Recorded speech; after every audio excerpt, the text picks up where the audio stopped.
नमस्कार ओडिशा। प्रत्येक जिल्लार प्रत्येक थाली रे लुचिछि गोटिए गोटिए कहानी। आसंतु आज जानिबा मयूरभंज जिल्लार बारिपदा प्रसिद्ध मुढ़ी मांस विषय रे। मुढ़ी मांस एहा केवल एक स्वादिष्ट खाद्य नुहे, एहा आम उत्तर ओडिशा विशेष करी बारिपदार सांस्कृतिक परिचय। पियाज, कंचा लंका आउ धनिया पत्र पड़ी प्रस्तुत होइथिबा गरमा गरम मांस तरकारी सह उच्च कोटीर मुढ़ीर मिश्रण एहाकू अनन्य करिथाए। बारिपदा तार मुगेई मुढ़ी पाई प्रसिद्ध। केही केही एहाकू आरंभ मोगल शासन कालरू बोली कहुथिबा बेले अन्य माने एहाकू मयूरभंजर राजा मानंक सह जोड़ी थांती। इतिहास अनुसारे एहा राज परिवार, सैनिक आउ सामान्य जनतार अति प्रिय खाद्य थिला।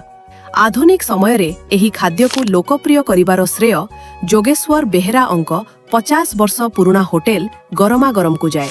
एठाकार छेड़ी माने साल पत्र खाई बड़ होथिथिबारु एही मांस स्वाभाविक भावे अधिक नरम आउ स्वादिष्ट होइथाए। समूहंकर सहायतारे मुढ़ी मांस राष्ट्रीय स्तर रे प्रसिद्धि लाभ करुछि। जदि आपण केबे बारिपदा जाउचंती तेबे हातरे चकटी मुढ़ी मांसर मजा नेबाकू जमारू भूलिबे नाही।